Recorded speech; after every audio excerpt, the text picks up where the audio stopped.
વિદ્યાર્થી મિત્રો આપણે આગળ જઈએ તો પ્રશ્ન નંબર છે 4. તો પ્રશ્ન નંબર 4 ની અંદર આપણે શું ભણવાનું છે તો કે કોઈ એક ચુંબકીય સોય છે, એ ચુંબકીય સોયને આપણે સમાન ચુંબકીય ક્ષેત્રમાં મૂકવામાં આવે.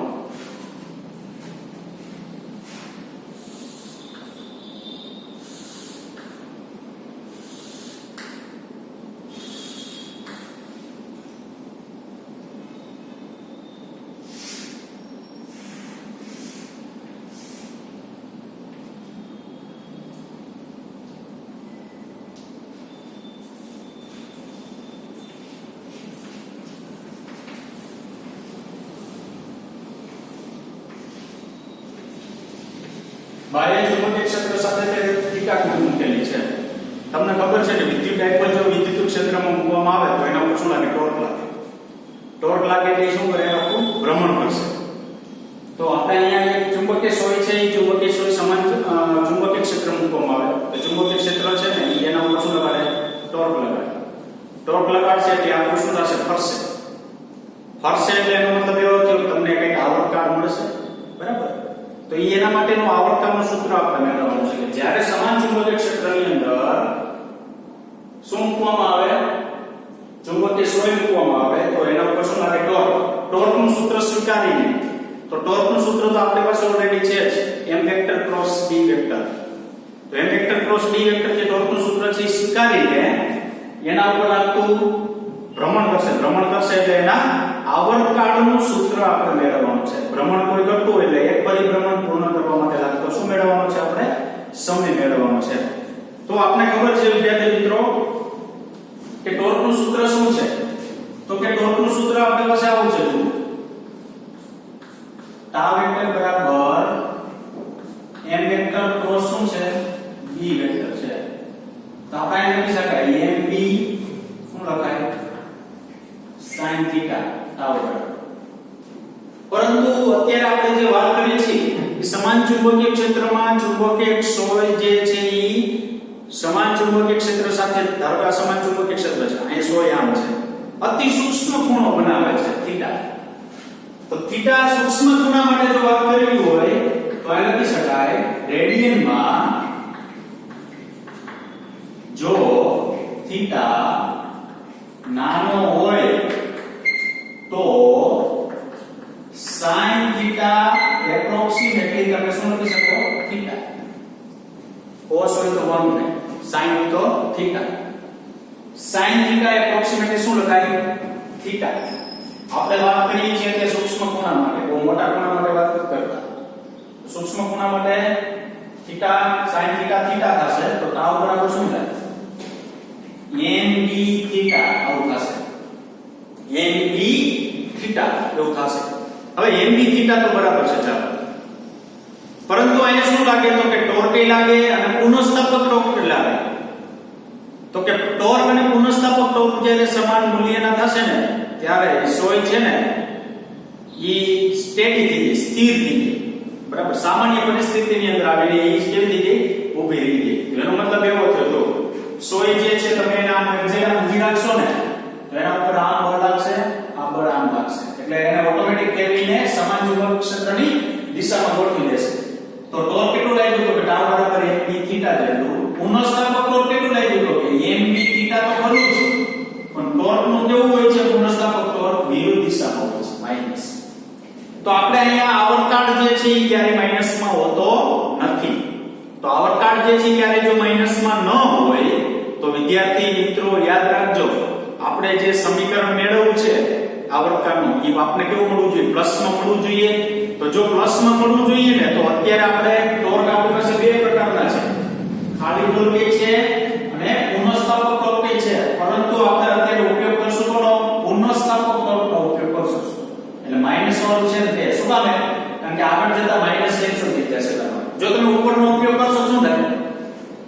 આગળ જતા તમારે માઈનસ આવશે. તો આવર્તકાળ ક્યારે માઈનસમાં હોતો નથી. બરાબર છે? એટલા માટે આપણે કોનો ઉપયોગ કરશું? માઈનસ. તો ટાઉ બરાબર શું લખાય? જો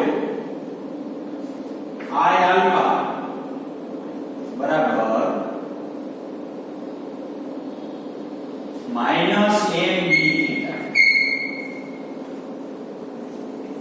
આલ્ફા આ એટલે શું છે જડત્વની ચાક માત્રા છે આય આલ્ફા શું છે કોણીય પ્રવેગ છે બરાબર શું કામ ને કારણ કે જે સોય હોય એ કોઈ એક અક્ષને અનુલક્ષીને આમ ભ્રમણ કરતી હોય તો એ અક્ષને અનુલક્ષીને એના માટે કંઈક જડત્વની ચાક માત્રા હોય આલ્ફા છે એટલે કોણીય શું છે પ્રવેગ છે તો કોણીય પ્રવેગ છે આલ્ફા અને આય છે જડત્વની ચાક માત્રા તમે અહીંયા લખી શકો I બરાબર d2 થીટા બાય dt2 બરાબર માઈનસ md થીટા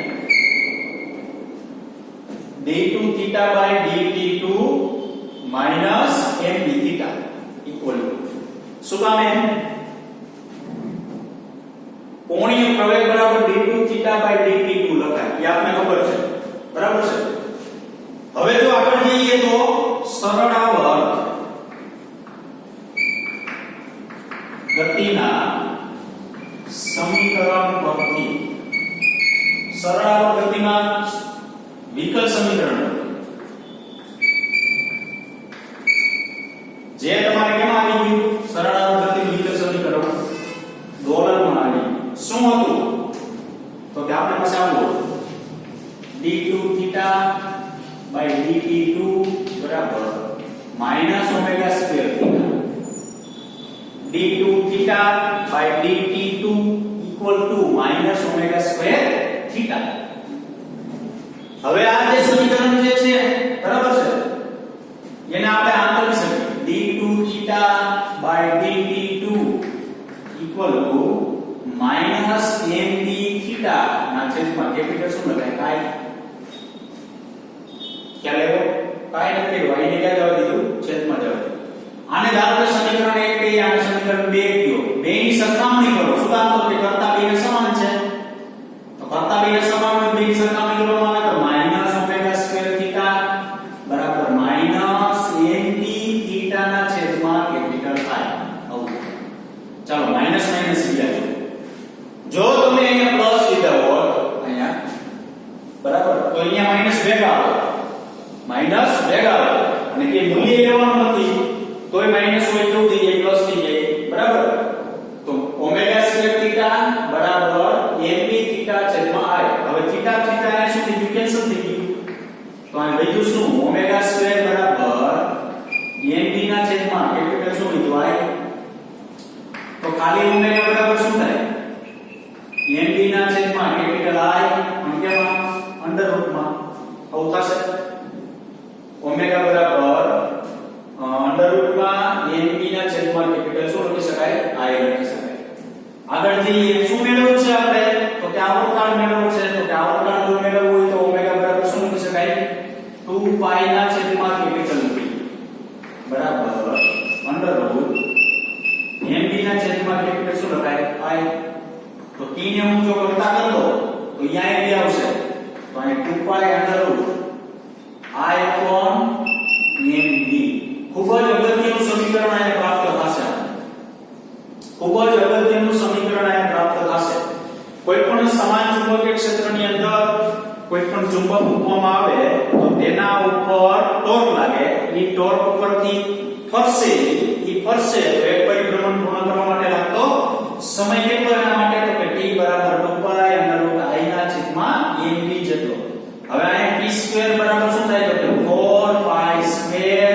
i છેદમાં શું લખાય mb તો b ને કરતા કરી દો તો b બરાબર y ચુંબકીય ક્ષેત્ર જે તમે લાગુ પાડેલું છે ને તે કેટલું મળે તો કે mp સ્ક્વેર સોરી b ને કરતા કરવાનું છે તો 4 પાઈ સ્ક્વેર i છેદમાં mp નો સ્ક્વેર આ સૂત્રનો આપણે ઘણી જગ્યાએ ઉપયોગ આવશે બરાબર 4 પાઈ i pi square i t square છેદમાં m તો છે b ને કરતા કરો બરાબર સિમ્પલ આખો પ્રશ્ન છે આખા પ્રશ્નની અંદર શું છે તો કે ચુંબક છે ચુંબકને સમાન ચુંબકીય ક્ષેત્રમાં રાખવામાં આવે તો ટોર્ક લાગે એ આપણે ચોથા ચેપ્ટરમાં ભણી ગયા કેટલું લાગે તો એટલું સૂક્ષ્મ ખૂણા માટે રેડિયનમાં હોય તો sin θ બરાબર આ ટોર્ક છે આ પુનઃસ્થાપક ટોર્ક છે આનો ઉપયોગ એટલે કે આ પ્લસ મળે આ એક આ બરાબર આ આલ્ફા બરાબર આ થાય વિકલ સમીકરણને સરખામણી કરો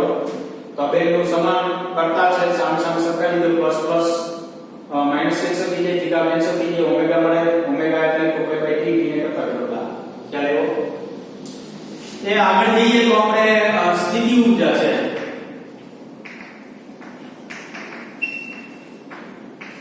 સમાન ચુંબકીય ક્ષેત્રમાં જો ચુંબક રાખવામાં આવે તો એની સ્થિતિ ઊર્જા સમાન ચુંબકીય ક્ષેત્રમાં જો ચુંબક રાખવામાં આવે તો સ્થિતિ ઊર્જા કેટલી તો સ્થિતિ ઊર્જા UM મેગ્નેટ માટેની સ્થિતિ ઊર્જા integration tau theta d theta स्थिति ऊर्जाનું સૂત્ર છે સ્થિતિ ઊર્જાનું સૂત્ર અથવા સ્થિતિ ઊર્જા તમારે આવી ગઈ આગળ બરાબર શું લખતા તમે p vector dot e vector કેવી રીતના મળે તો યાદ રાખજો કે અહીંયા જે ડોટ છે ને બરાબર આ વિકલનના સ્વરૂપમાં આ વિકલન કર્યું એક પ્રકારનું કે એના સ્વરૂપમાં બનાવવું પડતું હતું સ્થિતિ ઊર્જા છે એમાં સંકલન આવશે ડોટ માટે integration tau theta into d theta તો શું થયું જો અહીંયા mb sin theta into d theta dot એટલે લખવાનું mb sin theta into d theta બરાબર બળ ગુણ્યા સ્થાનાંતર છે હા તમને ઢાળ ઇન્ટુ d થીટા શું થાય ટોર્ક એટલે એક પ્રકારનું રેખીય બળ કહેવાય d થીટા એટલે એક પ્રકારનું સ્થાનાંતર કહેવાય તો બળ ગુણ્યા સ્થાનાંતર એટલે કાર્ય થાય નહીં તો કેમાં કાર્ય કરે છે આ જોજો સંરક્ષિત ક્ષેત્રમાં કાર્ય કરે છે તો સંરક્ષિત ક્ષેત્રમાં કરેલું કાર્ય સ્થિતિ ઊર્જા સ્વરૂપે સંગ્રહિત થાય એટલે આપણે શું કહી દીધું એટલે u કહી દીધું ચાલો mb integration sin theta into શું લખાય d થીટા તો minus mb cos theta sin નું માઈનસ cos થાય ઇન્ટિગ્રેશન અને આમ mb તો છે તો માઈનસ mb cos થીટા આ um બરાબર તો um બરાબર શું લખી શકાય minus m vector dot b vector શું કામ તો કે આપણી પાસે શું આવ્યું જોજી ડોટ આવ્યું ડોટ એટલે cos બરાબર તો માઈનસ m વેક્ટર ડોટ શું લખી શકાય b વેક્ટર એવું તમે અહીંયા લખી શકો ચાલો આગળ જઈએ તો ખાસ કિસ્સાઓ છે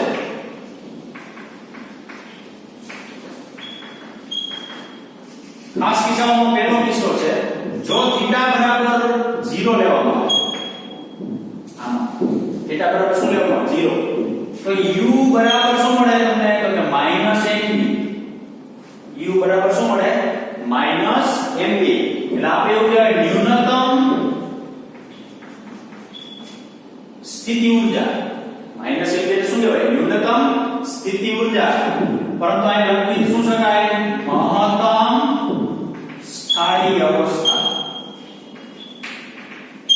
મેં તમને આગળ એક વખત કીધું સોલેનોઇડ હોય એટલે ચુંબક 0 ખૂણો એટલે સ્થાયી અવસ્થા 180 નો ખૂણો એટલે અસ્થાયી અવસ્થા થશે બીજો કિસ્સો થીટા બરાબર જો 180 હોય u બરાબર +mb તો સ્થિતિ ઊર્જા કેવી મળે મહત્તમ પ્લસ એટલે આને પણ મહત્તમ અસ્થાયી અવસ્થા આ છે આ હોય ને તો 0 ખૂણો થાય તો ન્યૂનતમ સ્થિતિ ઊર્જા મળે પણ મહત્તમ સ્થાયી અવસ્થા કહેવાય નામ એનું મહત્તમ સ્થાયી અવસ્થા તમને એવું પૂછે કે કોઈ ચુંબક રાખેલું છે સમાન ચુંબકીય ક્ષેત્રમાં તો સ્થાયીમાંથી અસ્થાયી અવસ્થામાં જાય તે દરમિયાન થતું કાર્ય તો સ્થાયી એટલે ડાયરેક્ટ લાઈન થઈ જવી આપણે થીટા બરાબર 0 અસ્થાયી એટલે ડાયરેક્ટ થઈ જવું જોઈએ થીટા બરાબર શું 180 તો આ ખાસ યાદ રાખજો સ્થાયી અવસ્થા અને અસ્થાયી અવસ્થા બરાબર ત્રીજું છે જો થીટા બરાબર 90 લેવામાં આવે તો કોઈ પણ પ્રકારની સ્થિતિ ઊર્જા પ્રાપ્ત થશે નહીં mb cos કેટલા થઈ ગયા 90 u બરાબર શું છે 0 કોઈ પણ પ્રકારની આપણે સ્થિતિ ઊર્જા પ્રાપ્ત થશે નહીં ત્રણ પરિસ્થિતિ અથવા આપણે એવું કહી શકાય ત્રણ પ્રકારના કિસ્સા હોય બરાબર ત્રણ પરિસ્થિતિ કેવું કહી શકાય અને ત્રણ પ્રકારના શું એવા કિસ્સા તો આ એક પ્રશ્ન થયો ચોથો ખાસ બે સૂત્ર આવર્તનના અને ચુંબકીય ક્ષેત્રનું આપણે આવડવું જોઈએ સૌથી અગત્યની વસ્તુ જે આપણા ચેપ્ટરની અંદર નથી સ્વરૂપે આપેલી છે. સૌથી પહેલી નોંધ શું છે તો કે ચુંબકને θ1 થી θ2 સુધીનું કરવું પડતું કાર્ય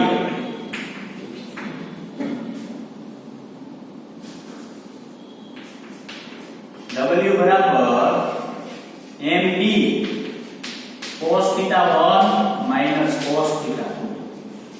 યાદ રાખજો ખાસ. કોના ઉપરથી મળે આ minus mb અંતિમ minus mb cos θ2 minus mb cos θ1 ઉપરથી મળે. W બરાબર mb cos θ1 minus cos θ2. પ્રારંભિક ખૂણો θ1 અંતિમ ખૂણો આ mb મૂકી દેવાનો. બરાબર. ચુંબકને કોઈ ચુંબકીય ક્ષેત્રની હોય અંદર હોય ત્યારે θ1 થી θ2 સુધી જવા માટે કરવું પડતું કાર્ય કેટલું થશે તે. સૌથી હવે અગત્યની નોંધ ખાસ. પહેલું સૌપ્રથમ હું લઉં છું ચુંબક માટેનું ધ્રુવમાન શબ્દ આપણે પહેલી વાર સાંભળેલો છે. કોઈ ધ્રુવ હોય ને એનું ધ્રુવમાન હોય. ધ્રુવમાન કોને કહેવાય તો કે એને p વડે દર્શાવવામાં આવે છે. pb બરાબર f ના છેદમાં t.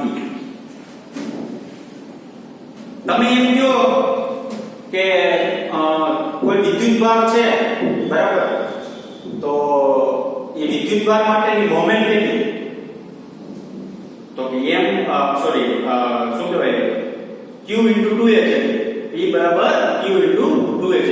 તો q જે છે એ એક પ્રકારનો વિદ્યુતભાર છે. તો વિદ્યુતભાર દ્વારા વિદ્યુત ક્ષેત્ર ઉત્પન્ન થાય. તો અહીંયા ધ્રુવમાન દ્વારા શું ઉત્પન્ન થશે ચુંબકીય ક્ષેત્ર ઉત્પન્ન થશે.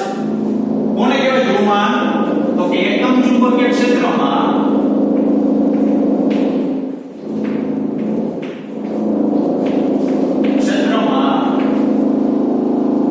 ચુંબકના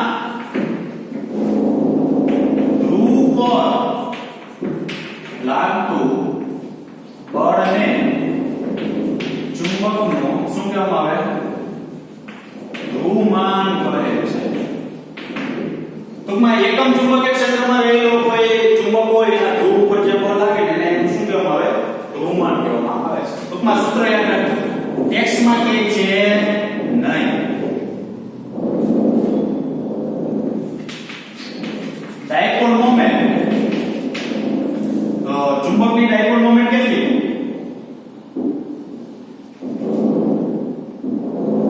mb બરાબર pb * 2f. આ નોંધ જ છે બધી હો સારું. mb બરાબર pb * શું છે 2f. તમે આવું લખતા હો p બરાબર q * 2f. તો આ વિદ્યુતભાર એટલે ધ્રુવમાન 2l લંબાઈ 2f મોમેન્ટ આપણે m વડે દર્શાવ્યા p વડે દર્શાવતા બરાબર. તો p બરાબર q * 2f. ચાલો આ q ચુંબક. હવે એવું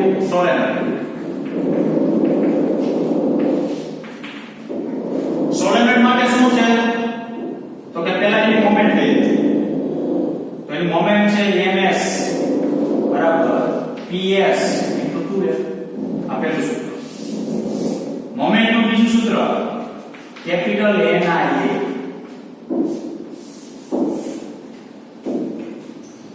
તમને જો એવું આપેલું હોય કે ચુંબકના બે ધ્રુવ વચ્ચેનું અંતર ને ધ્રુવમાન આપેલું તો મોમેન્ટ મળે.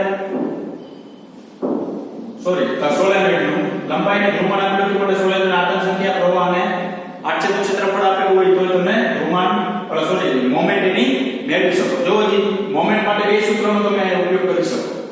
બે સૂત્રનો મોમેન્ટ માટે ઉપયોગ કરી શકાય. સૌથી અગત્યનું છે ધ્રુવમાન. સોલેનોઇડનું ધ્રુવમાન એટલે શું થશે ps small ni. Small n એટલે શું એકમ લંબાઈ દીઠ આકારની સંખ્યા.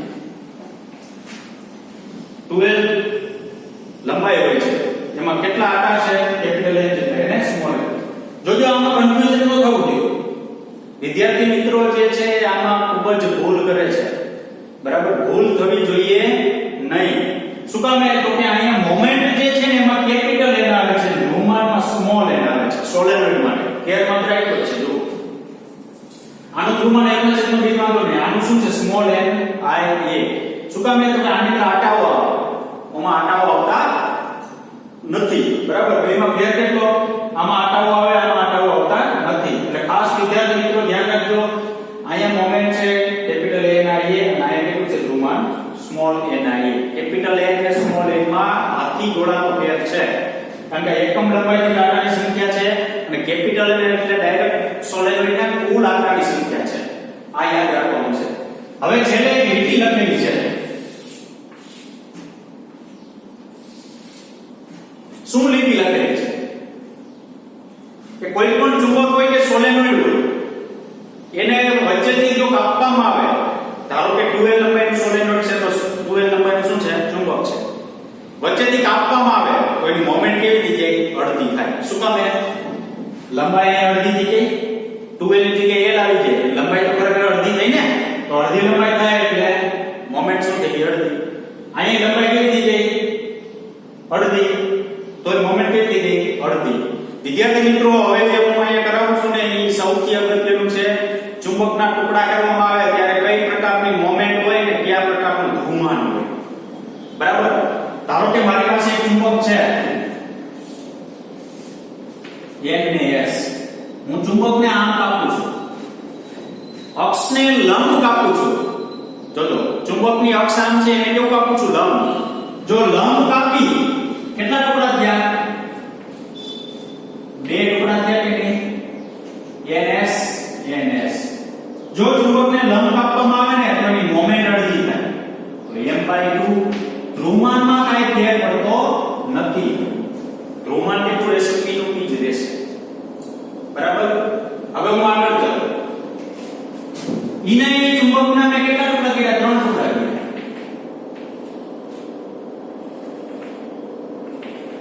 એક, બે અને કેટલા? 3. એક વસ્તુ વિદ્યાર્થી મિત્રો યાદ શું રાખવાનું, જો ચુંબકને તમે અક્ષને લંબ ટુકડા કરતા હોય ને, જેટલા ટુકડા થાય ચુંબકના એટલામાં ભાગની મોમેન્ટ થાય. જેટલા ટુકડા થાય એટલામાં ભાગને શું થાય? મોમેન્ટ થાય. ખ્યાલ આવ્યો કે નહીં? તમે એક નળી છે 10 ફૂટની નળી, 10 ફૂટ પાણી ભરી દીધું, હું વચ્ચેથી કાપું, બરાબર, અને 10 કિલો પાણી સમાન વચ્ચેથી કાપું તો આ બાજુ 5 કિલોના ટુકડા પાડો તો ત્રીજા ભાગનું પાણી થાય. ત્રણેય ટુકડા, એક ટુકડાની અંદર ત્રીજા ભાગનું પાણી, તો 3 ટુકડા થયા તો મોમેન્ટ કેટલા ભાગની? ત્રીજા ભાગની.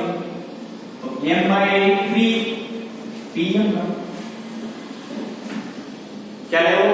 હવે તમને એમ થાય કે p ક્યારે ફરે? તો યાદ રાખજો વિદ્યાર્થી મિત્રો કે જ્યારે અક્ષને લંબ ગમે એટલા ટુકડા કરો ને તમે, ત્યારે p માં કોઈ પણ પ્રકારનો ફેર પડતો નથી. શું કામ p માં ફેર નથી પડતો? કારણ કે તમે આડછેદનું ક્ષેત્રફળ જ્યાં સુધી આમ કાપ્યા રાખો ને તો આડછેદનું ક્ષેત્રફળ એટલું જ મળે, એટલે ધ્રુવમાનમાં કોઈ ફેર પડશે નહીં. પરંતુ આડછેદનું ક્ષેત્રફળ જો આમ અડધું કરવામાં આવે, આડછેદનું ક્ષેત્રફળ અડધું કરવામાં આવે ને તો મોમેન્ટ એની કેવી થઈ જશે? અડધી થઈ જશે. ધારો કે ઉદાહરણ આપું તમને, ધારો કે આપણી પાસે એક ચુંબક છે, આ ચુંબકના આપણે અક્ષને લંબ એક ટુકડો કર્યો, અક્ષને સમાંતર કેટલા ટુકડા થયા? 1 2 3 4. તો 4 ટુકડા થયા તો મોમેન્ટ તમારે જેટલા ટુકડા થાય ને એટલા ભાગને લઈ દેવાનો. 4 ટુકડા થયા તો મોમેન્ટ કેટલા ભાગની થાય? ચોથા ભાગની. અક્ષને સમાંતર જો જી એક જ ટુકડો થયો, તમે ધારો કે ઊભું ન કાપો, તમે ધારો કે ઊભું ન કાપતા, ડાયરેક્ટ આમ જ કાપો છો તો મોમેન્ટ કેટલી થાય? મોમેન્ટ તો કે આમ જ ખાલી કાપો બે જ ટુકડા મળે ને, આ છે અને આમ જ ખાલી કાપો કેટલા ટુકડા મળે? બે ટુકડા. તો બે ટુકડામાં મોમેન્ટ બીજા ભાગની થાય. સામે ધ્રુવમાન કેટલા ભાગનું થઈ જશે? બીજા ભાગ. તો અત્યારે આપણે 4 ટુકડા કરેલા છે, મોમેન્ટ ચોથા ભાગની. ધ્રુવમાન કેટલા ભાગનું? બીજા ભાગનું. ધ્રુવમાન ક્યારે અડધું થાય? તો કે જ્યાં સુધી તમે અક્ષને લંબ આમ કાપશો ને ત્યાં સુધી એટલું એટલું ક્ષેત્રફળ જ મળશે. એટલું એટલું જો ક્ષેત્રફળ મળે ને તો ટુકડાનું ધ્રુવમાન એટલું એટલું જ રહેશે. પણ મોમેન્ટમાં શું યાદ રાખો? જેટલા ટુકડા થાય એટલી મોમેન્ટ.